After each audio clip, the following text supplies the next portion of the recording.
Good afternoon, good evening, and good morning to you wherever you are in the world. Welcome to another Zoom meeting and podcast of Here's Tom with the Weather, where we investigate the plethora of higher powers that populate the vast and all-inclusive universe of recovery. Particularly in our case, where the founders of AA encourage us to find some kind of higher power, as long as it's not us.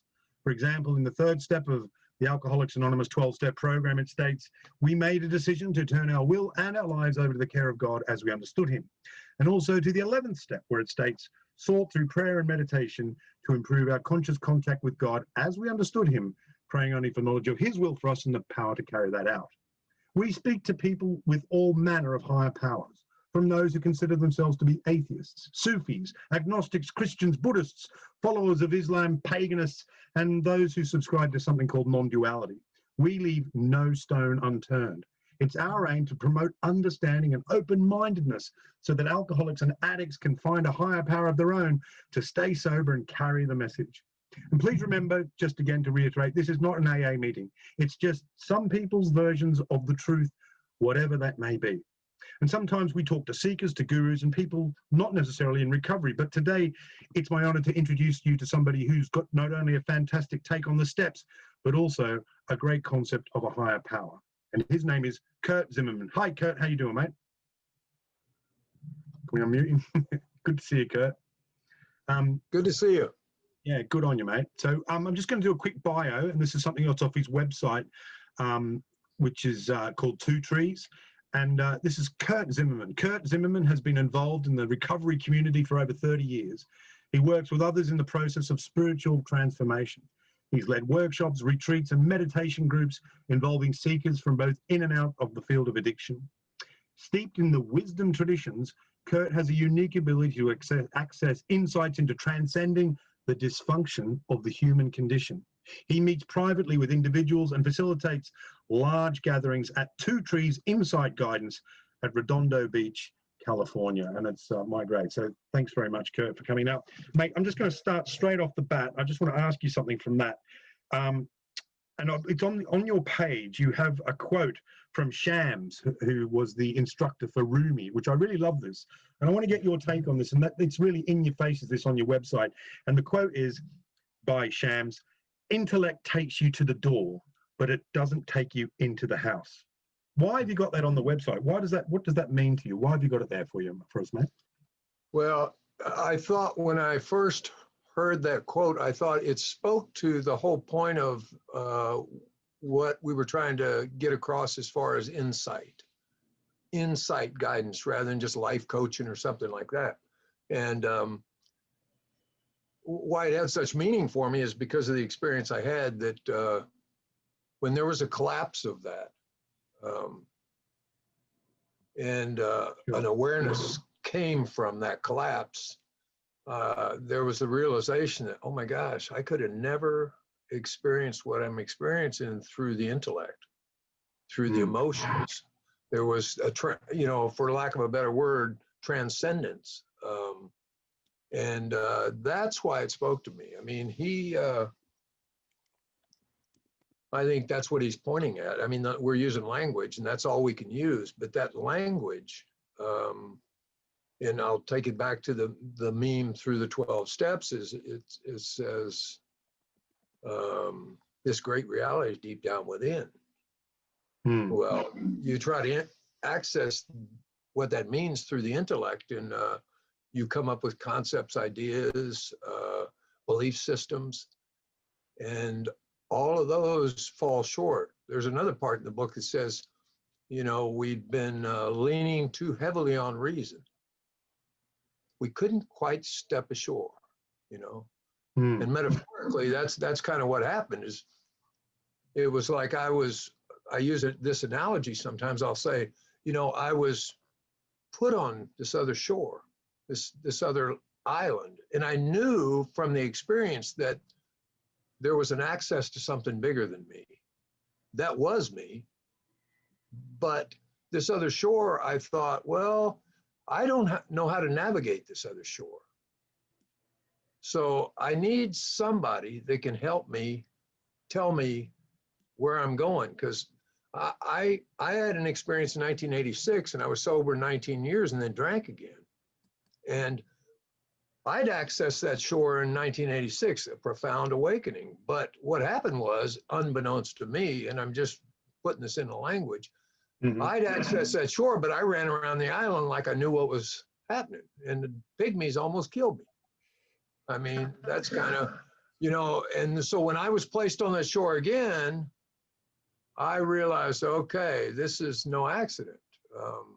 You need somebody that's a guide for this. And so that's kind of the intuitive insight, the intuitive knowledge that didn't come through, analytical reasoning or some psychological, modality. So that's why I put it on the page. Okay. That's fascinating. I'm really interested in what you describe as your that spiritual awakening that you had, because I think that's what a lot of us in this room, I guess, who consider themselves seekers or who finders or whatever you want to say, are really interested in that. But I just want to go back a bit, and obviously part of the thing that I always find interesting about you is your checkered past. And I was just wondering, I don't want you to go into a big long monologue about one thing, but let's just go a little way back to your background. If you can just give us a bit of a quick fire background of where you came from, and that I know you went through a load of stuff before you actually found the rooms or you found the program. Can you give us a bit of a bite-sized chunk of that, please, mate? Well, I grew up middle-aged family in Texas. I was like most of us. I always felt like there was something missing, and I didn't know that really that was the truth back then. There was something missing in the sense of a disconnect, not in a reality that there was something missing, but there was a disconnect. So I started using and stuff, and then I got into selling a lot of drugs, selling a lot of guns, and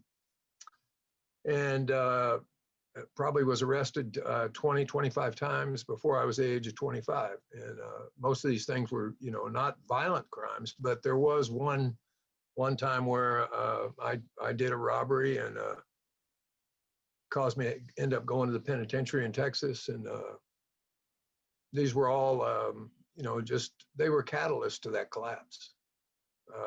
Looking back on it, it's like, there's a synchronicity in it. I was doing the best I could with what I had to work with, and but that stuff is the way I understand it now. All that stuff's used. It's not wasted. None of this stuff is wasted.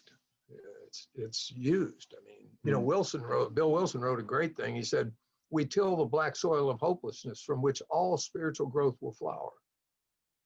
That's a profound insight. So that's how I ended up in the rooms. I was stipulated by the court system. All right. And I was stipulated by the courts. Yeah. So you were co-opted. You're one of those, the 90 meetings in 90 days kind of people, yeah? You were co-opted into it. I think it was probably more than that. Yeah. Okay. Yeah. I mean, my first involvement with 12 Steps was PADAP. I don't know, some of you guys might remember Palmer Drug Abuse Program. And that was a drug program that started and was very popular in the 70s, 80s, and so that's where I ended up. Sure. So I just want to go back. There's a couple of things in that intro, again, which I found on the website and doing a bit of research about you, and I love the thing you talk about. You address something called the dysfunction of the human condition. Yeah. What the hell is that? What does that mean? What is the dysfunction of the human condition? Well, it's probably, if I had to put it in a short language, I would say it's this existential crisis of unworthiness and everything that comes out of that. The way we interact with people, the way we interact with the world, the way we interact with ourselves fundamentally. And that's the dysfunctional condition. I mean, we're just trying to manage well, for lack of a better terminology. And, sometimes our motives are good, sometimes they're bad, but we're just shapeshifters. We're trying to make that connection. And, I said this last night in a talk it's not that I was disconnected, but that I had a commentary in my head that was telling me I was disconnected. Mm-hmm. It wasn't, that's what the awakening showed me was you were never disconnected. You just, through the lens you were looking through, that was the disconnection. It was like, I relate this to sometimes in the big book where it says, the prosaic steel girder. It says, we're looking at the steel girder, right? When we agnostics. He said, but that's not really what we're looking at. What we're looking at is a bunch of atoms, electrons, neutrons whirling around themselves. See? So we see, it's not that what we're looking at's wrong. It's just what we think we're looking at. That's not what we're seeing. Which I would relate that to Maya. Okay. It's not that it's not there. It's just what we're looking at isn't what we think it is we're looking at. And that was part of the perception change. Just for our people who might not be familiar with those terms, I just want to make sure that we get it. What when you say Maya, what exactly do you mean by that, please?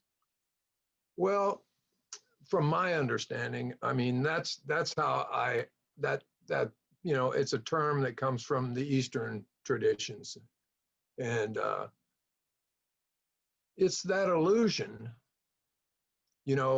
When we say we're a victim of this illusion, it's like, I would say, to put it in simple terms, Maya is like false evidence appearing real, fear. Maya is, this commentary where I'm mind bound all the time. And my head's telling stories and I'm reacting out of those stories, but see, nothing's happening.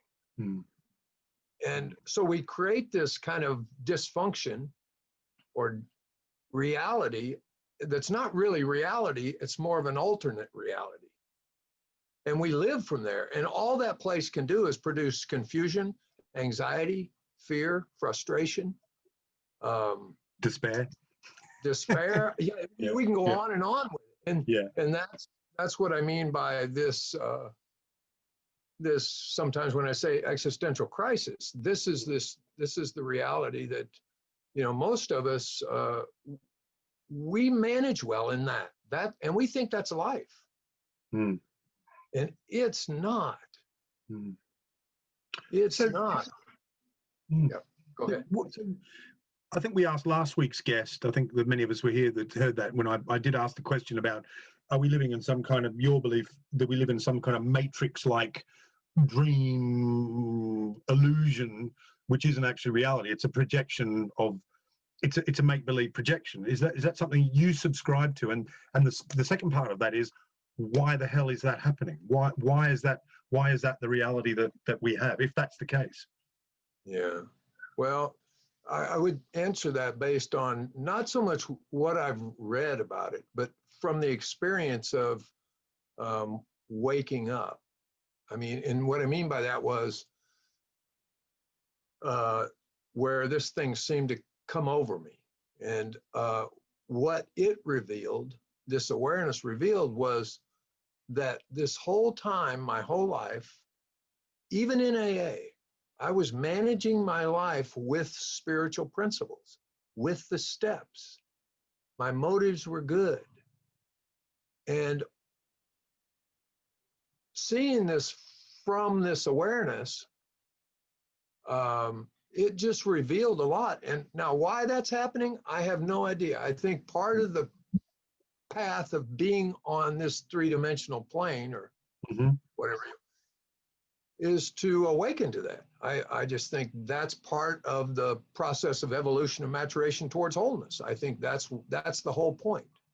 And most people would say when you experience that, you experience a sense of forgiveness. Now, I'm not saying in a Christian term to be forgiven. I'm saying there's an experience of forgiveness where you are sitting in the midst of unconditional love. You're sitting in the midst of grace. These are words that don't give credence to the experience of this. And this forgiveness, that's what I experienced. I said, oh my God, I had complete compassion for myself. I had complete compassion for others. I wasn't able to separate that. And what was amazing about the experience is all the teachings that I'd gotten from ex-sponsors or mentors or things like that, it was like all of a sudden, all of that stuff made sense. It was like a domino effect. Okay. It rippled through ideas that I'd been told, things I'd read, just everything started to click, click, click, click, click. And so I committed myself to that. I committed myself to that. That's what I committed myself to. I thought, I'm not going after money anymore. I'm not going after being popular anymore. I'm committing to this. Relationships, I'm not committing to that. I'm committing to this.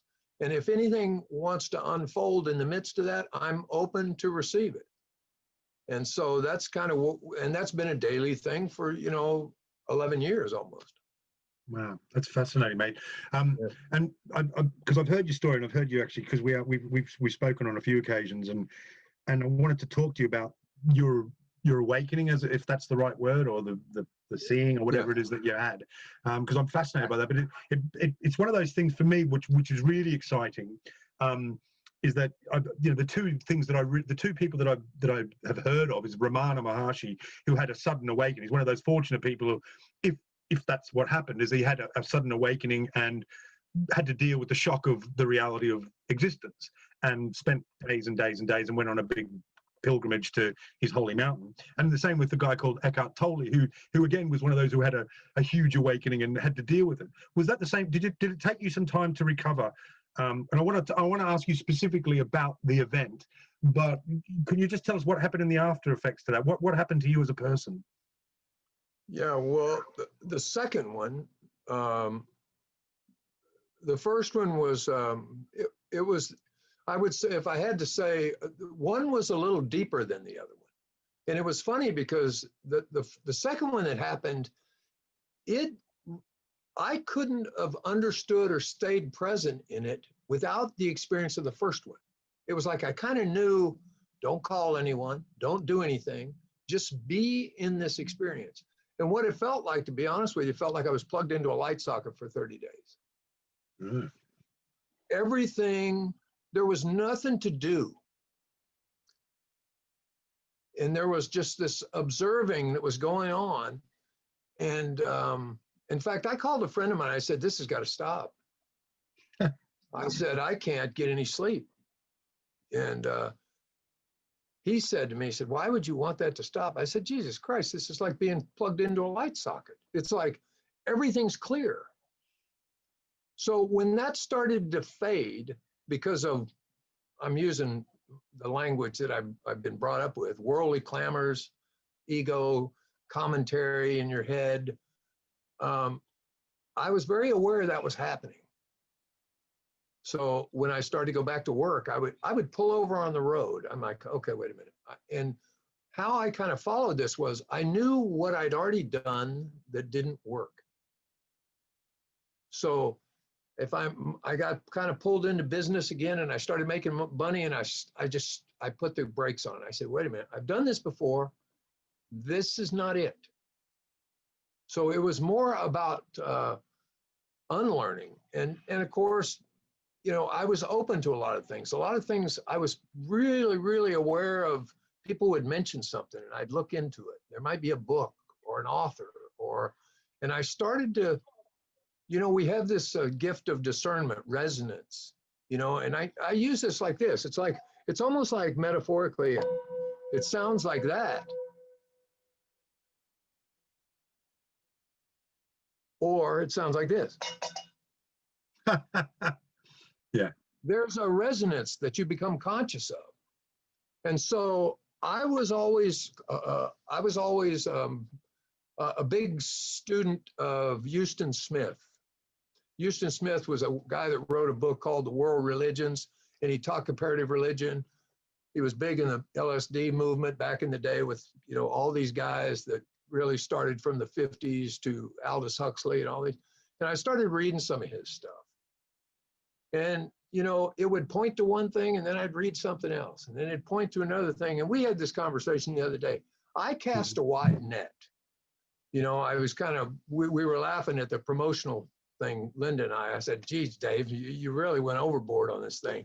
And her comment to me was, well, you can tell him that it inspired great fantasies. And she said, last night I had a mask on the bed. Tonight I'm going to have a turban. So it was hilarious the way she looked at it. You know, Thank you. You know, right. Well done. Thank you, sir. But that's what happened. Things started speaking to me. So I read some people. I read Richard Rohr. I read Durkheim. Durkheim mentioned Gurdjieff. I read Gurdjieff. I read Opensky. I started to investigate all of this through the lens and understanding of the 12 steps. And the guy that's really helped me a lot is a native elder.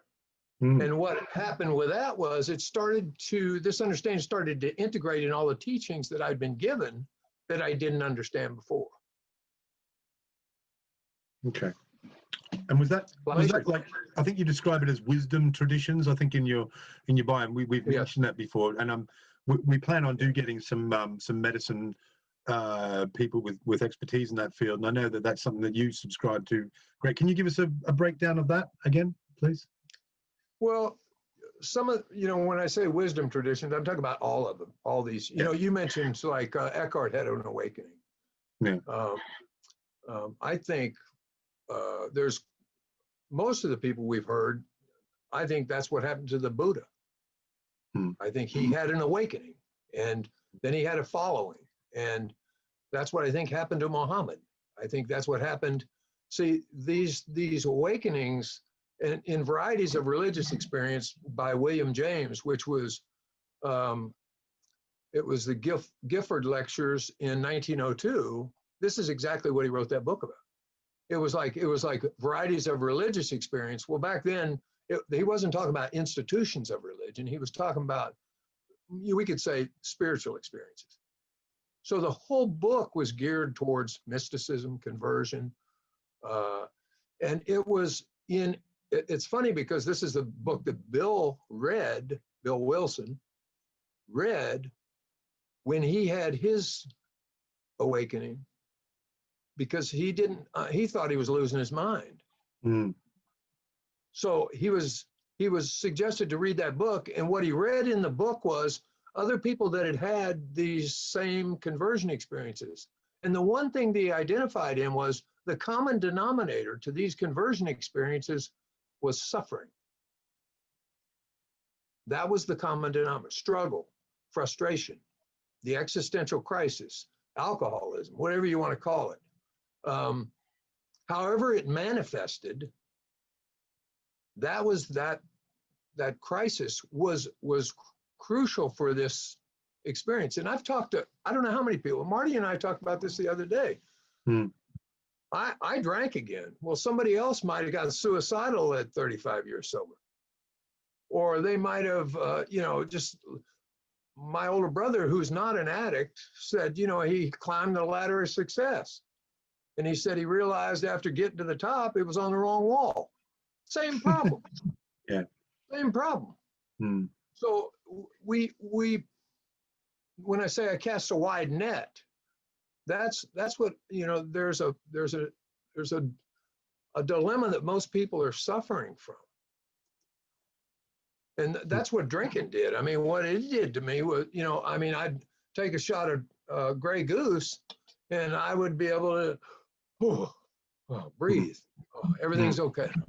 I can experience a sense of peace.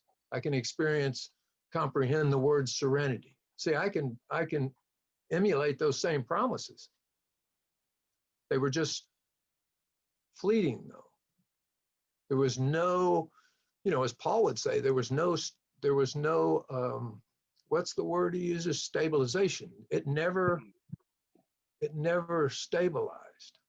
And I think part of that's just because it becomes an integrated way of being, not doing something. It's just a state of awareness that you cultivate through, some people use it through self-inquiry in non-duality. Some people use it through the exercises in the big book, the questions, the nightly reviews, some people use, there's a direct in the 12 and 12, he talks about there's a direct linkage between self-examination, prayer, meditation. When these are logically interwoven It's an unshakable foundation for life. Bill wrote about it in Emotional Sobriety, where he finally was given a quiet place in the sunshine. This is that peace. This is what St. Francis' prayer said. When St. Francis said, make me an instrument of this peace, that prayer was written after his experience. It wasn't meant to be an instruction. It was meant to be a description, which is very different. So. Great.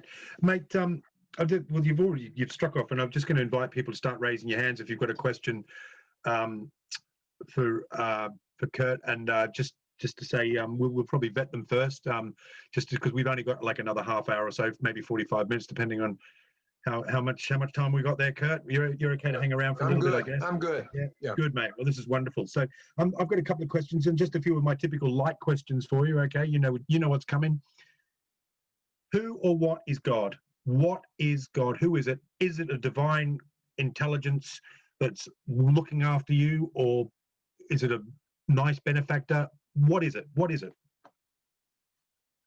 Well, I think the question implies, it implies, well, I hate to say this, Dave, but I'm going to say it. It's when you say who is it, it implies an ignorance, right? It's not, and I don't see it that way, and that's what I'm saying from my perspective. I'm not saying you're ignorant. But what I'm saying is, everyone else does. Don't worry about it. Yeah. Well, see, when they say, see, this is interesting because I think in our book it says God as you understand him, right? Yes. Paul talks about, well, I don't want a God of my understanding, which is, I understand that, but I think this thing is revelatory. I mean, part of that experience was an internal revelatory experience that allowed me access to something I never had access to. I was always trying to believe in it, but I was always trying to believe in something I couldn't believe in. I was always trying to believe in something I was supposed to believe in. So I think science hits this, quantum mechanics hit it. I think religions hit it. I think they hit it from everything. The big book hits it by saying it's inclusive, never exclusive or forbidding. So everything's an activity of this expression, spirit, great mystery. Like you can't put it into a box. Language, you can't describe it. And it's one of the things I hear when in native teachings where they say everything is interconnected. The thing that interconnects us is that great mystery. And that means everything. So one of the things I was telling you about when native practices, it never made any sense. I'd be in a sweat lodge and they'd say, welcome, Stone Brothers. They'd bring the rocks in. And I'd look at the guy next to me and go, what the hell is he talking about? See, but what he's seeing is these are relatives. He has a relationship to this because these are forms of expressions of God's will. These are an expression of God's will as a rock. The two-legged, the four-legged, when they say the winged ones, the insects, Mother Earth, they're talking about, these are all expressions of that great mystery. And we're expressions of that great mystery. As Kurt, as David, as Marty, as Mitchell. We're all expressions of this. And the understanding, to be able to understand that is part of that expression. It's part of that expression. So we're in relationship to everything. So if I had to say, what is it? I could only point in that direction. That's what I'm trying to do with language right now. I'm trying to point. So that would be how we would say, God as you understand him. That understanding isn't analytical. It's not based on reason. It's not based on intellect. It might be if you define intellect as the highest sense. Logic, logos, like that. But that understanding comes, I think, from it. It's like, well, where is that? It's within me. Well, when you say, well, I'm God, well, somebody hears something totally different. Yeah. They don't hear what's being said. I mean, we never hear what's being said. We always hear what meaning we put on what's being said. So I would answer it that way. I hope that pointed in the right direction. I think it pointed. I think I think a lot of us would probably agree that the intellect has no comprehension of whatever it is, and I think it's and I've just because I know when you mentioned Paul, I know we met at the Paul Hederman reflection on the 12 steps, which happens on a Tuesday and a Thursday, so we'll have details of that in the chat as well, which is well worth going along as well. So if you're in the room, but I just wanted to ask you the difference, your perception of the difference between consciousness and awareness. And I know this has been something for me which has been a bit of a revelation over the last sort of COVID era. What's your understanding of that, and how does that work? Well, I haven't given much thought to that, but I think conscious awareness is the fact that you know that you know. Okay. It's like you're aware of being aware. That's conscious awareness. In the big book, it says this awareness is the essence of a spiritual experience, or more religious members call it God consciousness, or a sixth sense, or what Shams was talking about in that talk. It'll bring you to the door, but you can't get in the house that way, right? So there's this awakened sense. And this is what I think the book references when it says this great reality is deep down within you. Well, you try to think your way into that place, it's very difficult. It gets kind of messy.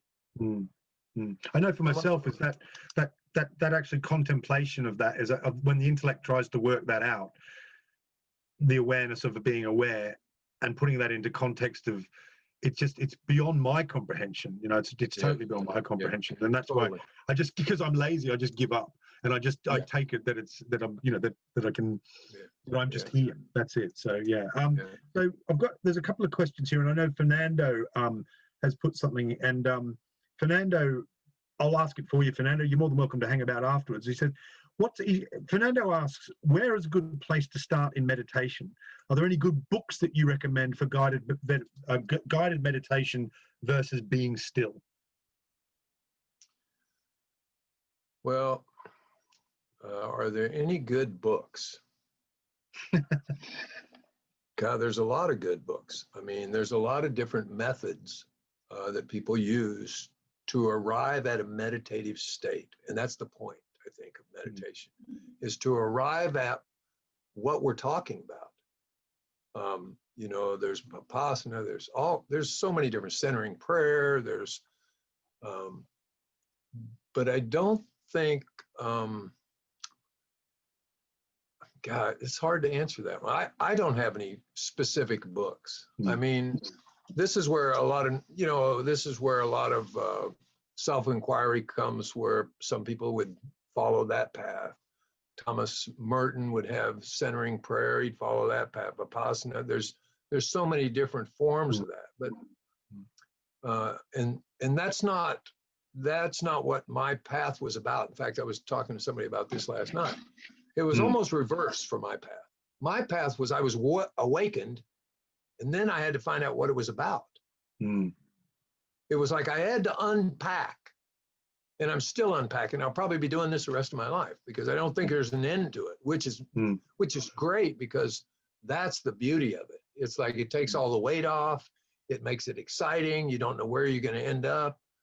So somebody asked me last night after a talk, they said, what is your form of meditation? And my answer to them was life. And I said, but we need to have a deeper conversation about that.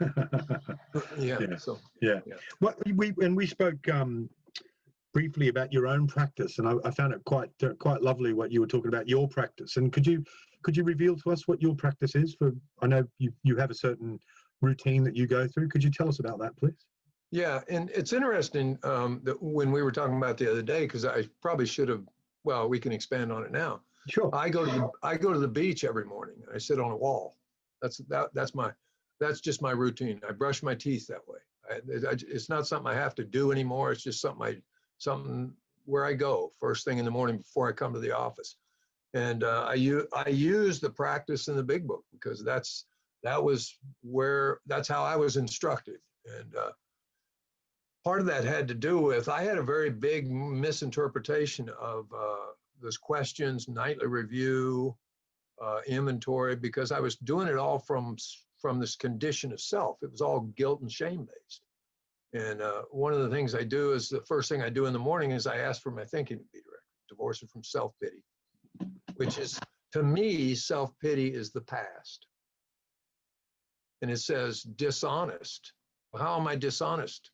Well, I don't see with clarity in the present moment, because there's an overlay maybe of guilt, remorse. There might be projections, stories.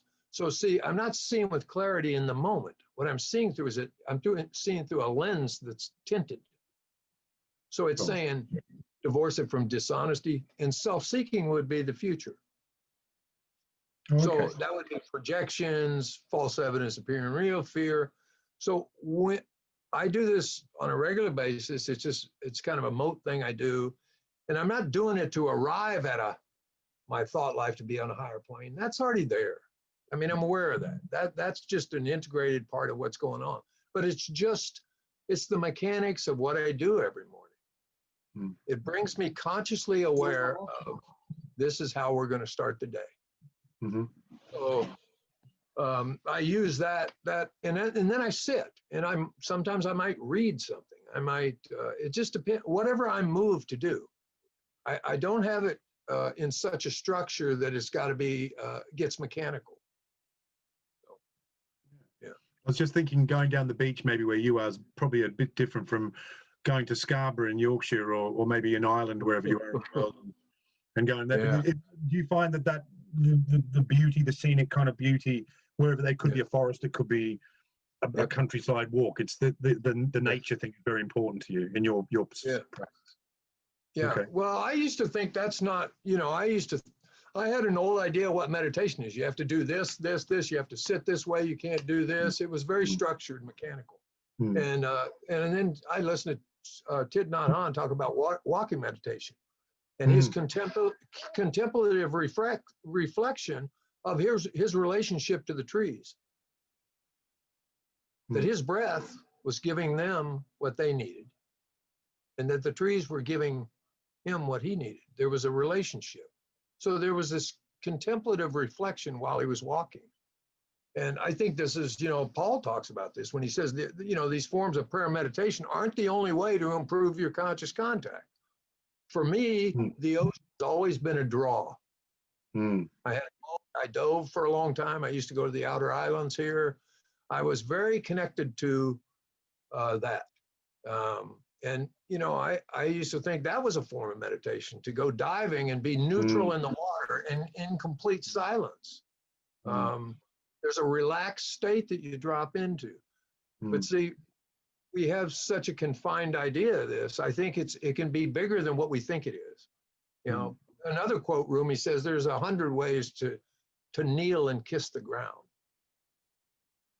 See, I mean, it's like, So. It's interesting just on that is because I hear it a lot, and I guess it's for me when I first started doing meditation as well, is taking away the doer and actually doing the doing. And a lot of people talk about thoughts and they can't concentrate, they can't relax because the brain's chattering. Is that your experience, and how did you get by that, or is it just a matter of ignoring the thoughts? Yeah, well, I remember when I used to sit, and of course I didn't know that I didn't know this, but I would sit and, I would go, I gave up on meditation because it was too noisy. And this is kind of what was funny. Nobody told me, well, pay attention to those thoughts. And what's paying attention to those thoughts is something different than the thoughts. Well, I didn't get that till later on. And then, like Marty was saying the other day, sometimes you'll drop into something that's a complete void. There's nobody home. You're not home. And I relate that to that experience of, I remember looking out a window when I was fumbling through 10 and 11, trying to do these exercises and steps. and I was newly sober, probably in 1990. And I had no idea what I was doing. It was all mechanical. I had my head talking to me the whole time. And I was looking through a 5x5 window where I was living on the beach. And all of a sudden, it was like time stopped. And the next thing I realized was I was completely conscious visually, but the eyes I was looking through were not mine. And everything was perfect. Everything was still, and there was a perfection in everything. The trash on the ground, the guy riding by. And this experience lasted about 2 minutes. And I knew not to move, not to do anything, just be. But it was so profound because I knew the eyes I was looking through were not my eyes. I was looking through someone else's eyes. Now, I would say God today, but that would put a whole lot of garbage on that word.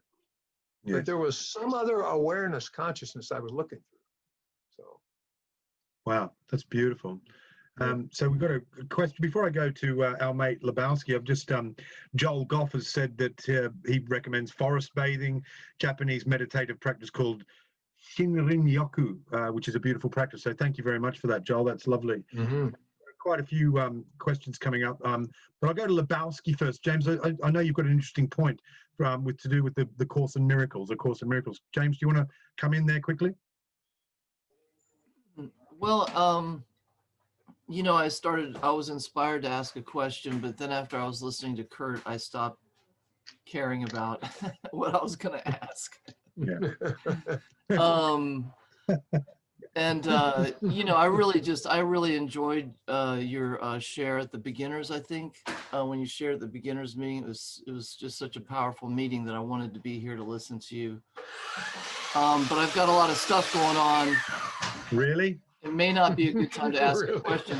Although some of the words you used triggered some stuff that were part of my own seeking experience. A Course in Miracles being one of those, and something I don't hear people talk about, but a program that really uses the word insight as an integral word. They call it an insight-based program, is the 3 principles of mind, thought, and consciousness. And I wondered if you had any experience with the 3 Ps, or no, if that was. No, I don't. I really don't. It's the first time I've heard of it. Thank you. Interesting. Okay, well, I appreciate just having a chance to say hey. Yeah, good to see you. Yeah, thanks, James. Thanks, James, and that's probably worth considering. We'll probably have a look at that down the track. A Course in Miracles, though, James has brought that up. It's something that I have looked at. I don't know a great deal about it. I know the background of Course in Miracles and this isn't a thing about A Course in Miracles, but do you have any kind of insight into A Course in Miracles? Okay. No, I'm familiar. I'm familiar with it. I've got the books. Linda, my girlfriend, started doing some of the lessons, and it was interesting because one of the first lessons I think is nothing has any meaning. And I remember having a profound experience with this statement. Because it coined to a lot of the guy that's helped me a lot, who's a native guy, Don C. And Don used to say, look, nothing has any meaning except for the meaning you give to it. And so it was really interesting how they have 365 lessons, and you're supposed to do 1 lesson a day for a year. And so I'm familiar with that. And I'm also familiar with the process of the download that happened over a number of years between. Yes. But it's not a practice that I have any direct experience with. From my understanding, it is very much about non-duality, and I think and what I asked that question, thank you, James, for that, is because you mentioned forgiveness, and I think a large part of A Course in Miracles is about forgiveness and love, and forgiveness of everything and the healing process. But I know very little about it, so I don't want to go too much in it. Now we've got somebody from Australia, Joe from beautiful Queensland. Joe, you've got your hand raised. Would you like to ask a question? Thanks, David. Good day, Kurt. I've got a question. If we had a room and we put all of the the gurus and Jesus, Buddha, Allah, Krishna, all in the room, they all believe in their truth. Is it the same truth? And it's only the perception of that truth. And that's why we in AA have to find the God of our own understanding, the God of our own truth. Can you look at that for me?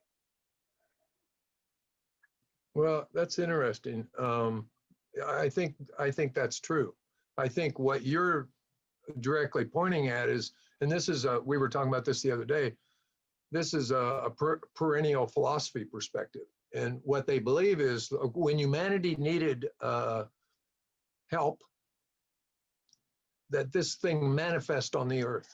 So it manifested through Buddha, Jesus, Muhammad, I think Bill Wilson, I think Ramana, I think all these different, and these are all culturally based and time based.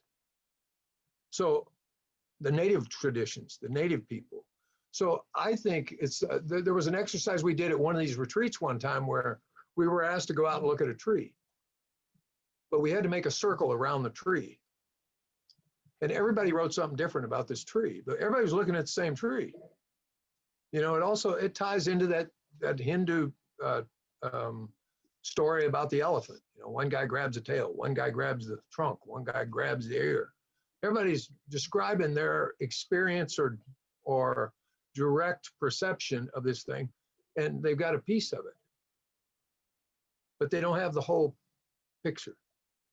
And this is why I think, for me, this is why casting a wide net's been so great, because you get, you know, Merton said this, Bede Griffin said this. He said, when I studied Buddhism, it made me a better Christian. Hmm. When Bede Griffin said the same thing by living in an ashram in India, he said it made him a better Christian. So it amplifies whatever you're called to. And I don't have a problem with whatever somebody's called to. It's just, I've never been able to pigeonhole myself into one wisdom tradition. It's just something that I've never been able to do, because what I'm called to and what I hear is I'm listening to I don't want to listen to one instrument in the orchestra. I want to hear the whole orchestra. Yeah. Yeah. So I hope that addressed the question. Yeah. No, Thanks very much. Thank you. Okay. I'm going to ask another question, and I'm going to go to Simon. I know Simon has asked a question in chat, and it's something, because we, like I said in the we try to accommodate everyone, and I know that there are people in the meeting who are atheists. And could it be that consciousness is merely a biological thing where we've kind of got the connectors plugged into the brain and we have this illusion of consciousness? Could it not be that it really is a dream and that's it? So have you ever considered that? Is the possibility that there is we're in a godless, dead universe? Is that because, and does that frighten us so much that we seek spirituality, that we seek meaning, and that we seek a life after death, as it were? Well, yeah, that's possible, but it doesn't resonate with me. And I go back to the bowl. You know, I don't think, and this is just based on my own experience and things that I've looked into, I don't think the brain produces consciousness. Okay. I think the brain is a you could say a transceiver or a reducing valve for consciousness. I think consciousness is, it's not, we're in it. It's not in us. We're in it. We're the fish in the water. And I think what the brain does, the brain is like a reducing valve. If you looked at it this way, the more obstacles that I remove, the wider that reducing valve opens. And the more conscious awareness there is. Now, can you prove that? No, they've been trying to come up with this. You know, there's a great book Bernardo Kastrup wrote. And the guy's he's just got a great way of articulating. This was an idea that's not new. This is an idea William James had, Aldous Huxley had. I don't think the brain produces consciousness. I just don't. I think that's an instinctive thing. Is that an instinctive feeling, or is that? Yeah. Well, I'll tell you why. I'll tell you what started this. Okay. I had a near-death experience. I overdosed. Okay. When I first got in recovery, and I went out, with a bunch of guys, and I never shot dope in my life. Of course, you get in a treatment program, you learn how to shoot dope. And so what happened was I shot a bunch of dope. I shot a bunch of speed and a bunch of downers.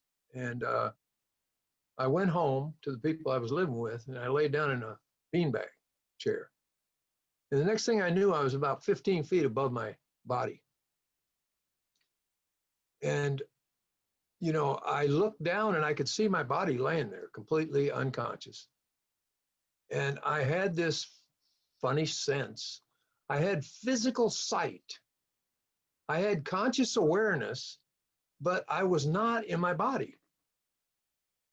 Now, I kind of wrote that all off, until I woke up. And then when I woke up, it was kind of like Bill's experience when he goes, oh, the significance of Winchester Cathedral burst upon him. Now there was a conscious awareness that could identify what happened back then. Same thing happened to me. I remembered that death experience and then really looked into near-death experiences. And I would listen to them just like I would in AA, and I would totally relate to what people are saying. And I would go, like, oh, like it was very clear. So I know that what I knew was happening then was I'd probably overdosed and I was near death. And, but it was really, that's what started that whole thing, because I'm like, how can consciousness be in the brain when you're out of your, so I kind of investigated that, and that's what I've come to. There's a lot of thought on that. There's a materialistic perspective and then a conscious perspective. Was that the catalyst, that near-death experience? Was that the thing that, were you already on that path, or was that the sort of thing that changed your trajectory? No, in fact, that experience kind of went by the wayside until I woke up and realized, oh my God. Right. Like I had heard I think I was listening to a lady that had drowned who was a surgeon. Yes. And profound. The woman was given insight into her son was going to die in the next 2 years at 17 years old. And what really, really hit me with that experience was I wasn't that familiar, but it was funny. During the film, they showed that highway. They showed scenes of that highway. I had pictures of that highway when I had gone to Wyoming.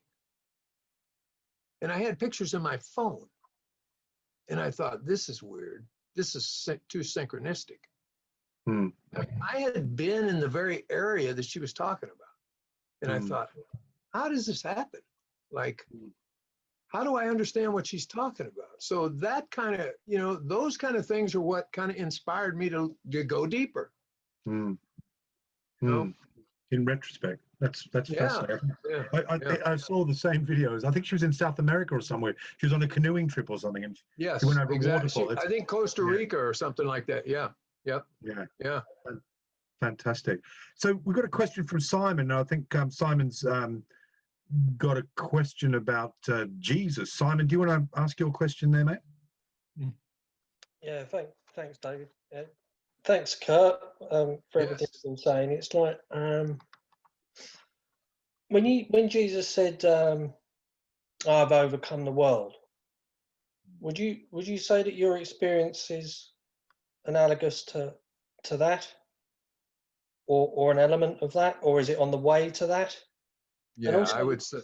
Yep. Yeah, sorry, and go on. No, one question at a time. Yeah, I would hate to try and translate what Jesus was saying, but when I hear you ask that question, that's what I hear.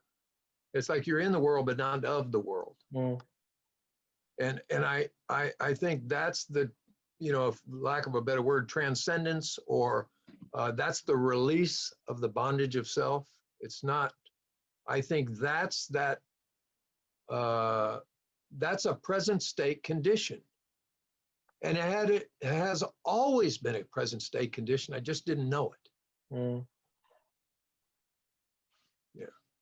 Great question. Was there another part of the question you wanted Yeah, to ask? I was going to ask Kurt, because I always get this slight sense of guilt.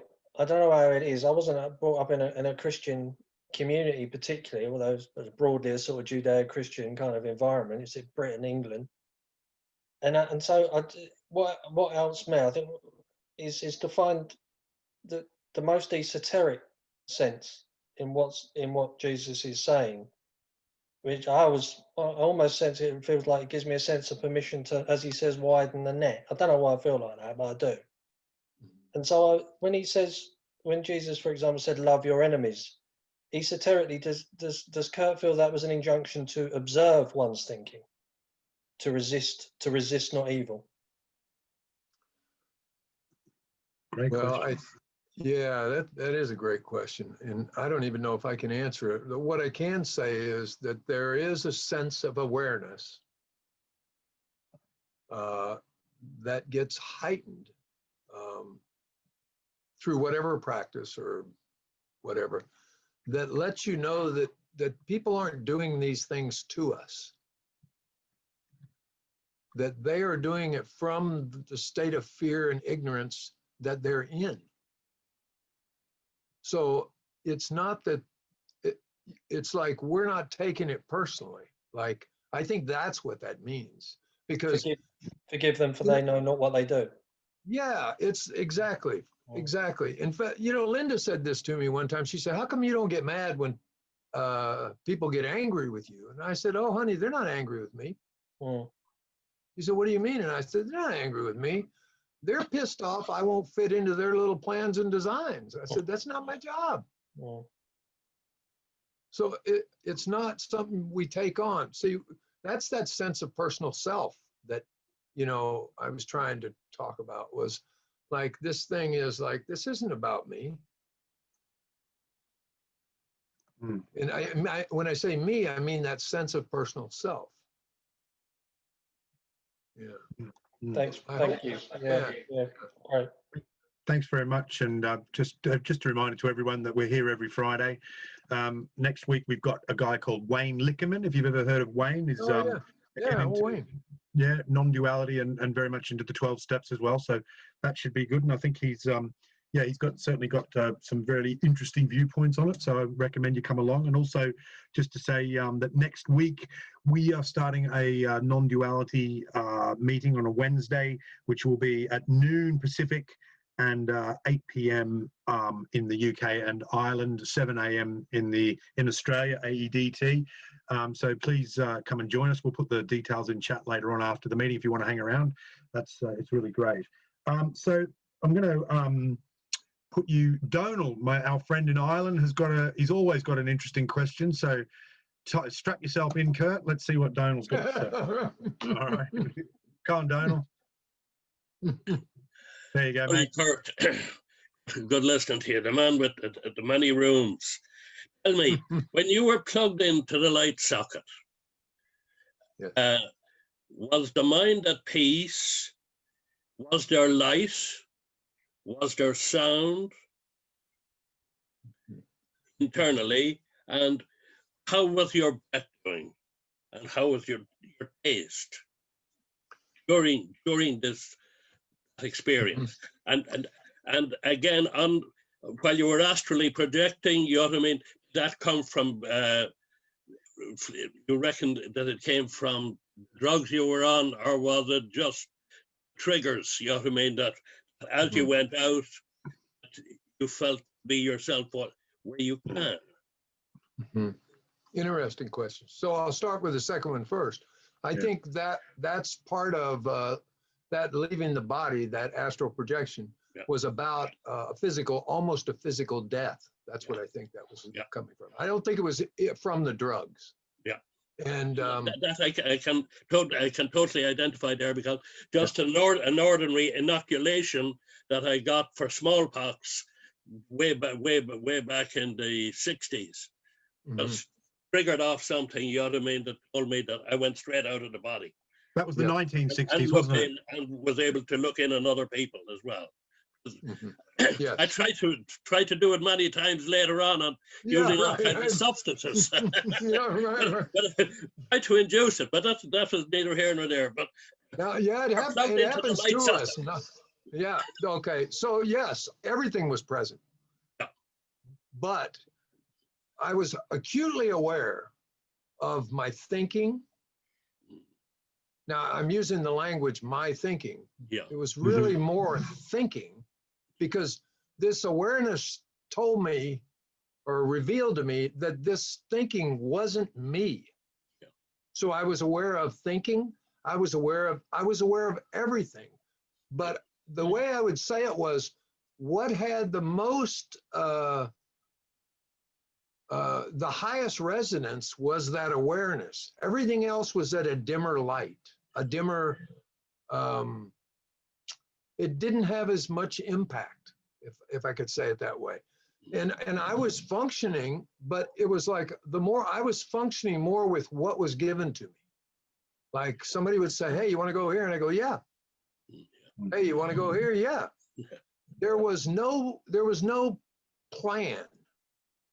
I just started to move from whatever was brought into my life and requested of me. And I knew, it's funny you asked this. One thing I knew was, from that experience, I realized that in my whole life, I had been interfering in others people's natural process of growth.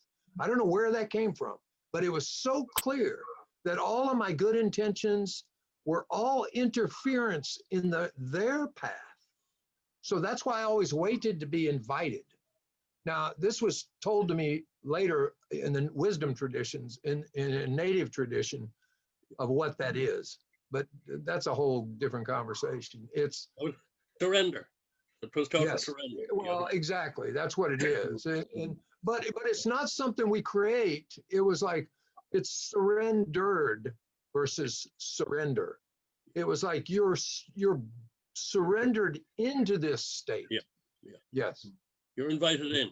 And the last thing I wanted to ask you was, what do you think of that word "him" that's used so often in the steps and everything else? That word "him," God, as we understand Him.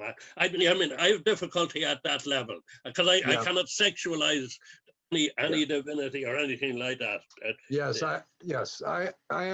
believe me. I understand that question. But if I also understand how the book was written with a Christian, their lexicon back then and their perspective was coming from a Western, from a Christian perspective. So you have to consider that when you are listening. I mean, it's profound that he said the great reality is deep down within you. In the last analysis, only there that it may be found. Was that from LSD? Did he get that when he was on LSD? I don't know, but that didn't have that had more of an Eastern ring to it than a Christian ring. Yeah. So I kind of, I kind of overlook that now. It used to really cause conflict with me because that's where I was trying to believe in something that I couldn't believe in. I'm like, I'm trying to believe in something that I'm supposed to. I'm trying to understand it through this limited intellect, prejudices, preconceived ideas that I've been taught that I didn't even know were there. Thank you, Donald. It was lovely listening to you. Thank you very much, Donald. He's a regular participant in this meeting. It's lovely having you along. Kurt, you said you said something to me fantastic the other day that really that resonated with me about "Thy will be done," and you had an interesting take on that, which I thought was fantastic in terms of non-duality and the 12 steps. And could you just relay that to us, please? Well, what I said the other day was, and I kind of touched on this earlier. I don't say, well, we could say it this way. We could say, I say it, "Thy will is being done." It's a present state condition. Now, I could say it in a past tense of "Thy will's been done." And I could say it in a future sense, but "Thy will needs to be done. I could put it in those, but when I say thy will is being done, that's what I was talking about when I said everything is a direct manifestation of this will. This is kind of Kant, and it's that everything is a direct expression of this will. A flower blooming is an expression of God's will as a flower. This is in the native traditions. This is what we say. These are our relatives. This is my plant brother here. These are my stone brothers. They've been put. Some people believe they were put on this earth for this sacred ceremony. They have waited thousands of years to participate in this sacred ceremony. This is what they're talking about when they say we're interconnected. Thy will is being done. DeMello used to say it. DeMello would say, everything's a mess, but all is well. Everything's a mess. Well, that's, look at it. When you look at the universe, you look at the cosmic explosions, you look at everything. There's a great guy that wrote a book called the Tao of Physics. And he was on a beach, and he worked with the colliders, and he was a brilliant guy, and he was on the beach, and he realized sitting on the beach, he had one of these moments, these insights. He realized, oh my God, this is happening right here in front of me. I don't have to go to a collider. He goes, all the radiation from the sun is colliding with the earth. The waves are crashing on the rocks. He said, and all of a sudden it became clear. And he wrote this book called the Tao of Physics. See, this is what's happening. This is thy will being done. This is an expression of this. So, wow, that's beautiful. So we're kind of into the final straight. So there's still time for another question, but I've got a couple that I could probably that I could come up with, and I'm really interested in. In the book, it talks about that as well. In the book, the Alcoholics Anonymous book, the big book as we call it. There's a lot of mention of the word ego, and I know that you, like you said, you cast a wide net with non-duality, and you're an advocate of Nisargadatta, and also Ramana and a lot of the big names. Is ego death possible? And I've had this conversation with our friend Marty the other day, and I just wanted to see what your thing is. Is ego death a possibility? Do we not need the ego? And I know Marty has some thoughts on this as well, but do we not need an ego to make our sandwiches in the morning? Do we not need an ego to bathe and stuff? And I want to sort of get, because I think there's some misunderstanding that, well, I might have a misunderstanding on what the actual dissolving of the ego means. Yeah, well, there's a lot of thought on that. There's a lot of thought on that. I would say the closest thing I would say is I'm kind of in the same school with you. It's like I need the ego to find my car keys and buy bananas. It's a construct. But the ego is a stage-specific phase in the development of a human being. We must transcend that phase because we're more than that. And I think that's where that fits in. It's a construct. And when they say it's maybe death of it, it depends on how you define death or absence, or, it would be, it really depends on how you define that. But I would say it would be like anything. I'm not driven by thoughts anymore. Now, that doesn't mean I don't have thoughts. Yes. But they're not a driving factor. They're in the right place. So, and it's funny that they showed up on the same screen that intuitive insight and awareness show up on, but they come from a different place. They have a different resonance. So when we say, I like Jung's kind of idea of self and ego is like it's mercurial. I think one of the guys in Paul's meeting shared this one time, and I thought it was fantastic because he said, it's kind of like mercury. He said, you can't ever get it all together. You drop it on the floor, it shatters into 1,000 pieces. It's like, it never takes shape. We see the manifestations of it, but we can't find it. And I think that's because it's a construct. It's a narrative. And it's a narrative based on old ideas, belief systems, thinking, trauma, a society's conditioning constantly on a daily basis. I think it's all that. So I don't know. I'm open. Yeah. Isn't that the best way to be? I guess just be open. I just I just I remember when you just talked about that, I really like Adyashanti as well. I listened to him a fair bit, and he talks about the bird's nest, the ego being a bird's nest creation of those things that you were talking about, opinion, popular opinion, your parents' opinions and stuff like that. And, for me, that's when I came into these rooms, it was very much about that had been knocked askew a bit. So it gave me a bit of clarity, I guess, because all that it had become warped. So I really love your take on it. So, mate, I think we're just about done. I'm going to finish with the question that we always finish with, and I just want you to just take a second and just imagine that you've won millions and millions of bucks on the lottery. You are super rich, and you buy a super luxury yacht, and off you go on your round-the-world adventure in the sun, on deck all day. But a year into this round-the-world journey, you're sailing in the tropics, and your yacht strikes a hidden coral reef and starts to immediately sink. And you've only got time to grab a plastic bag and a single book that you've got in your personal bookshelf before you dive overboard and swim freestyle to a nearby deserted tropical island. What's the book? Who's it by? And why? Well, it's funny you asked this, because I gave a lot of thought to this, because as you can see, I got quite a few books behind me. And a few. I thought about this, and I'll answer it the same way that, I've answered other questions. That book would probably be the big book. Oh. And I'll tell you why. Because without the menu, I would have never understood the meal.